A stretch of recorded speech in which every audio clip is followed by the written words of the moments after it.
Good morning, Panther fans. So Stu started without me. Good morning, Panther fans. Stu and I we're having a little bit of a good time this morning, okay? That we'll just put it that way. I'm gonna say something, and I'm only gonna say this because none of y'all can throw things at my head right now. Okay? Stu's definitely gonna throw me a gesture when I say what I'm fixing to say. We're 6 points out with a game in hand.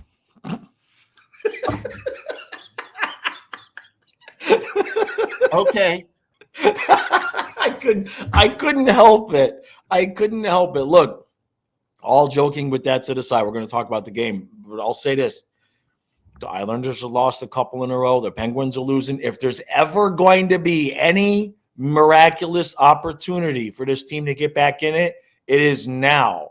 And, of course, we've got Dallas and Colorado and Vegas. Good morning, Stu. Morning, buddy. All right, so let me just put it out there. So I know it's been a while since we've had our good friends Bill Lindsay and Randy Moeller on the show, and I'm just trying to coordinate schedules. But I was texting with both yesterday. But Billy said we have to go 29-14 the rest of the way to get to 96 points. And who knows if that will even make it. Right. We'll have a chance. Not much margin for error. Going to be rough. See how they fare against good teams on this trip. It will tell a lot. Yep. So, I mean, couldn't have said it any better. Good start last night. They played like crap in the first period. I mean, you and I were going back and forth like, hey. And then, of course, Bob, right. minute 4 seconds. I mean, I know. And then he shut the door pretty much. Pretty much, yeah. Until the end of the game. I mean, he made some really, really good saves. Made the saves when we needed it. And, of course, we get the game tied up. Yeah. And then, miraculously, we went ahead. I know. The second period has been our worst period. Listen. Yeah, there we go. Since he's been in the league, Ekblad has always played good in Detroit. Right. And Dana Ekblad is from Windsor, Ontario. He played for the Barrie Colts. Anyway, so Windsor is right across the bridge from Detroit in Canada. So Ekblad grew up a Red Wings fan. And Nicholas Lindstrom, number 5, was his favorite player. That's why he wears number 5. So every game that he's played in Detroit, I mean, I know he's always contributed. And I don't know what happened. We got like good Aaron Ekblad last night. He played pretty good. Yeah. He's moving better. I mean, that's what we need. Obviously we need great defense, but we need him to contribute offensively. Yes. But it's just too bad. It's too bad that my boy Gus Forsling doesn't take more control and shoot more. I've been saying this forever that he should replace Ekblad on the number 1 unit on the power play. I'd love to see what him and Montour could do, or what he could do at the point. And he could quarterback. No doubt in my mind that he could, lead the rush into the zone. Maybe one day we'll get to see that. But on the last stream, not last night, but the ones before that, when Ekblad was on the power play, I'm screaming, get in the circle, get by the net, get in the circle. Why I complained about it multiple times. And wouldn't you know it, last night on the power play, he gets 2 goals right close to the net. Yeah. So if he's going to do that, we're good, because if you've got Kachuk out there causing a ruckus, they're not going to put a man on Ekblad to stop him from going to the net. You know what I mean? He was lit last night. Obviously, of course, he was a little bit too lit in the third period, taking a couple penalties. Yeah, well, either way, we'll take it. But all the goals were from a defenseman last night. The entire team looked engaged after the first period, which I would rather do it that way, because so many times we've come out in the first period, we've looked great. And then second period, we just repeat, rinse and repeat with tie game, lose the lead, tie game, lose the lead, over and over and over again. So I'll take it. Let's I'll take it. Just want to mention on Ekblad's second goal, Barkov had that's your perfect shoot the puck off the goalie's pads. Right. So it rebounds right out to right. All alone, Aaron Ekblad, a right-handed shot, Right. and he buries it. Yes. Yes. That should happen every power play. They should try something like that because the goalie can make the first save with his pads. Rarely. Vasilevsky, right. You'll be able to say even Vasilevsky lets those types of goals in. All right, so anyway, we were more engaged. That fourth line, dynamite, man. Yes. And now that we're getting to see, Giovanni Smith a lot more, you could see, he's a big, strong, tough kid. I really like the chemistry between the three of them. Yeah, no, I feel good there. Not a massive complaint. And I know we've got contractual issues there and all of that. It's a shame that Cousins is blocking Denisenko because I think Denisenko would be a better fit with Lundell, and apparently he's been tearing it up at the AHL since he got sent back down. That kid's ready to develop. He's ready. I'm not saying he's going to be the next, top six winger, but he's certainly ready to be on that third line and develop into what he's going to be. And we got Cousins is blocking him there. Of course, Colin White on the other end. I spent a little bit of the night feeling bad for Anton Lundell because, on one hand, I'm saying he's not exactly having a great year, and he's out there with Colin White and Nick Cousins last night. And you're like, well, that's not Mason Marchment or Sam Reinhart. You know what I mean? It's a big drop off. Big time. He got crushed twice on the same shift by Fabry. Yeah. Who the second hit was definitely high, and it didn't get called. Yeah. I'll tell you what the difference was in last night. We didn't allow a power play goal. We got a power play goal. And Randy made a big point about, special teams we know are so critical in the playoffs. Right. And if we can get our act together in both those areas, we just might make the playoffs, and who knows what happens when we make the playoffs. Now, speaking of getting your act together in certain areas, in case you haven't noticed, this video is sponsored by Manscaped. So we've got a short little message from Manscaped. Well, from us to you about Manscaped. Just here we go. Hey guys, I got a story for you. So there was a movie that came out in 2010. Don't know how many of you've seen it. If you haven't seen it, you should definitely go see it. It's called She's Out of My League. It stars Jay Baruchel. He plays a nerdy guy, works at TSA at the airport. And then there's Alice Eve. If you guys know Alice Eve, she's definitely a 10.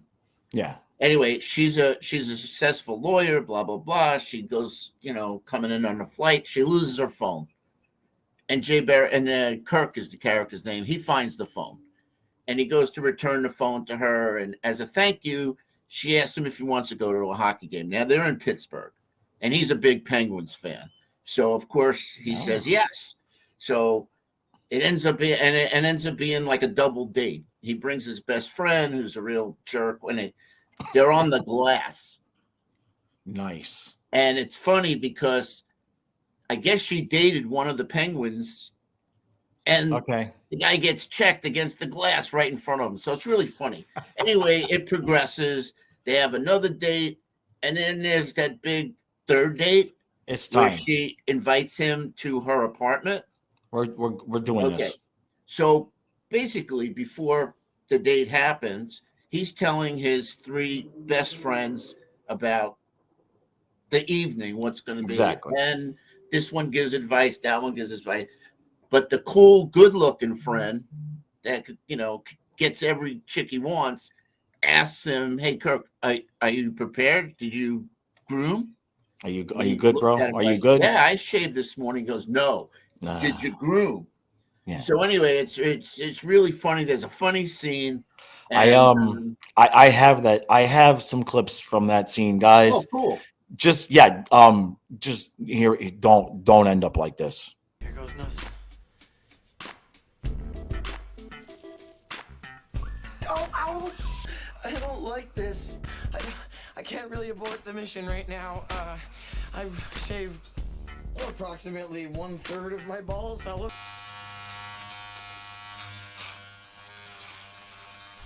Okay, so you guys get the point. Don't you think Kirk would have been a lot better off if he had the lawnmower 4.0 by Manscaped? I absolutely agree. Look, do not end up like this guy. Do not end up with your best friend shaving your balls in your bathroom. This is not a good look. Okay, I don't care how close you are. You're blood and bros before hoes and all of that. That's a big fat no.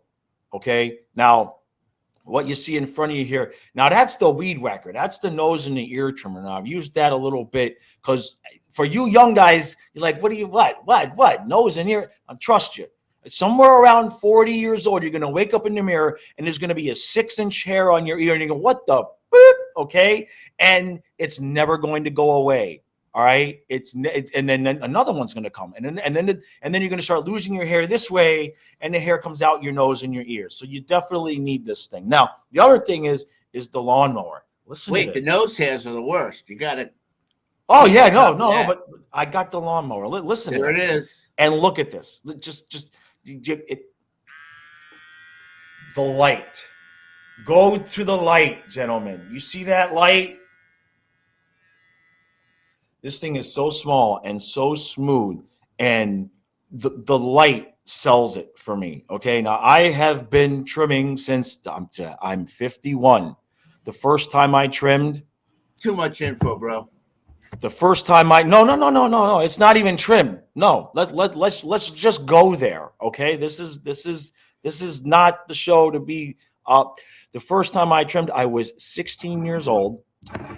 I got a razor and I shaved my complete body head to toe in my swimming pool to get ready for a bodybuilding competition. Okay, and I've been trimming ever since. And I'm going to tell you, this thing I would not lie to you. All right, you all know me. Okay, that if I used it and it was crap, I'd come on here and tell you, no, thanks, Manscaped, but it's crap. This is by far the best product that I've used. Make sure you head over to manscaped.com. The code is Flying Fluffy. It's not Flying Fluffy Sports, not Flying Fluffy Hockey. It's not Jaws and Stew. It's not Florida. It's Flying Fluffy. You get 20% off. You get free shipping. Free shipping too? You get free shipping. And in the box, I've got the box over here. The box is sweet. They're going to give you they give you reading material. Now they're going to give you some boxers, which I'm going to tell you, the boxers are nice, man. The boxers are nice. But underneath everything, they're going to give you a carry case. But this was literally my favorite part of the package. You're already in the bathroom. You're already in the bathroom, and you've got this whole. And this is a solid 12, maybe even 14-page newspaper full of cute cartoons and advice. This alone was worth the cost of the entire performance package. Do not miss out. The penalty kill looked good. Now what we need to do is take what we did last night into Dallas, Colorado, and Vegas, because those teams are not the Detroit Red Wings. Right. The next 3 games are the season. Agreed. We all know that. The next 3 games, and I think you said if we take, 5 out of 6 points. Right. Give me 5 out of 6 points, and I'll believe. Especially with the way the Islanders and Penguins are playing. I think the Penguins have lost 5 in a row, might be 6. Islanders have lost a couple in a row, and it only takes a couple teams having a couple bad weeks and us having a couple good weeks. Yeah. But past that, exactly what Billy said. Let's see how we do against the good teams. If we cannot go on the road and even win 2 of these 3 games, then we don't belong in the playoffs anyway, and it ain't going to happen. So I do Well, that's expect what I was saying. We need to win 2 out of the 3. Maybe we'll get lucky and get a point. But you're right. You're right. It's just incredible how, like, Jersey started off, 12 in a row. And Pittsburgh went on this run. Yeah. And Carolina. Yeah, they're 11. Way up. So we need a run like that. Yes. A minimum 6. Minimum 6. Minimum 6 points. It'd be nice to go on a run where we get 20 points. That's 10 in a row. But I think that's being a little bit too greedy at this point. It's a bit greedy. We got 9 of 11 on the road. So out of those 11, if you can get 15 points, excuse me. 11. Listen, we got to get we got to get to we got to break the ceiling. We haven't won 3 in a row all year. I mean, we're in freaking January. Unbelievable. So it would be a good place to start on the road. Yes. I mean, I expected to beat Detroit. Now we got a test. Right. I think we could beat Dallas pretty good. But the big test is going to be Colorado and Vegas. Yeah, especially Vegas. We've not done well against Vegas, especially at Vegas. Yeah, we've not done well out there. I expect that we're going to see Spencer Knight one of those games because Maurice did tell George that he wants to keep both goalies going, that he doesn't want anybody sitting for too long. We got lucky this time because Spencer Knight looked right this last time. Now, if you remember last year after he sat, we threw him out there. He didn't look good. We threw him out there again. He didn't look good. We had to send him back to the AHL to get games to get right. This year, it looks like from the last game, he's righted himself again. I wouldn't be surprised to see him against Dallas. I would not be surprised to see him against Dallas and then give Bubba the next 2 games. You throw that out the window because somebody posted Bob's record against Dallas. Okay. If he had a great record against Detroit. Right. The record against Dallas is even better. Okay. All right. So then there you go. Similar. He's dominated the Stars. So I fully expect and he's the hot goalie right now. So I fully expect Bob. Actually, I expect Bob in all of these games unless there's a back-to-back. I don't know. Not based on what Maurice is saying. We've already seen it. I think Maurice has seen enough. I think he might actually make the right call here. Spencer Knight just can't sit for 4 or 5 games. I know. He never does well when he comes back, and we can't afford. You know what I mean? Yep. And Bobrovsky had a little bit of a workload last night. So if not Dallas, and definitely Colorado. I don't think Knight's going to sit too much longer. But other than that, I put him in against Colorado. Yeah, they've been struggling. Don't forget, he's 21 years old. You're playing in the mountains. You're playing in the altitude. Right. That would be a game I'd rather have. Rather have the younger goalie in that game. Yeah, you might be correct there. Just for physical acclimation or Yeah. whatever. Yeah, that's a good point. So we'll see what happens. But tomorrow's an afternoon game. When's the Colorado game? I believe Tuesday. Tuesday? Okay. No. Wait. Let me look. Yeah, I think it's Tuesday and Thursday, but they're late games. Yep. That's the thing. We got the Stars tomorrow at 3:30, which is it's going to be another double stream, guys, because the Dolphin game starts at 1. So the Dolphins. Who are they? Yeah, okay. So anyway, how do you go 8 and whatever? And just don't get me started. Yeah, Don't get me. Don't, just like has a injuries and a rookie head coach. Okay. Injuries anyway, and a back rookie. to hockey. Exactly. What are you asking me about the Dolphins for? Flying Fluffy Hockey, the number 1 Panther fan podcast in the world. Really excited, guys, because we're going to have our special guests very soon. So hit the subscribe button and turn on your notifications because you want to be get that that alert when Achille and Randy come on. Yeah. They're anxious to get on too. Like I said, we're just trying to coordinate schedules. Right. We'll get it. It should be this week. Anxious hopefully. to hear their take on things. Yeah. This is the week. You know, I said that last road trip a couple of weeks ago. That was, you know, a moment where we had an opportunity. This is it. If you leave this, you know, this trip, we're 6 points out with a game in hand. If we start going backwards again, where we're 8-10 points out, there's not enough time to catch up. If we get to where we're 3-4 points out, then you can at least have the discussion. And we're going to have to play good against good teams on the road. So, I mean, good luck to us. And we're going to have to beat all of those teams right that are neck and neck with us. Yeah. For the wild cards. Yep. And there's a lot of them. It's a 4-point game. Those are 4-point games. So, listen, got to stay out of the box. I think that's been our Achilles heel all season. These high sticking penalties, like Goldie said, I mean, we've seen too many of them. Right. Yes.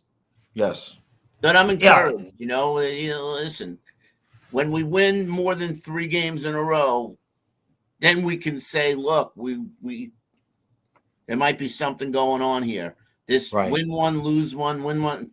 That's what I know. So I guess the next game is big. Well, yeah. We got to get to the 3 in a row. Give me that at least, because you have to consistently win 3, lose 1 to get in. So I predict Mason Marchman scores a goal tomorrow. Oh, you had to bring that up. And the Panther killer on Dallas, well, there's 2 really. Jamie Benn. Yeah. But Joe Pavelski always does a number on us with his tip-ins and stuff. So those 2 guys, watch out for those 2 guys. Yeah. And Marchman, of course. Yeah. Who I see is having a pretty good year with the Stars. I'm not shocked. Not surprised whatsoever. Yep. So, all right, guys. Make sure you hit the like button, hit that subscribe button, hit the notification bell. Manscaped.com. The code is Flying Fluffy. 20% off. Free shipping. A free newspaper. Bro, I'm telling you, boxers and a newspaper. You can't go. There's more in the box. We're each product we're gonna go over the course of the month, and we'll see how that works out. All right. Appreciate all the support. And we'll see you guys again real soon.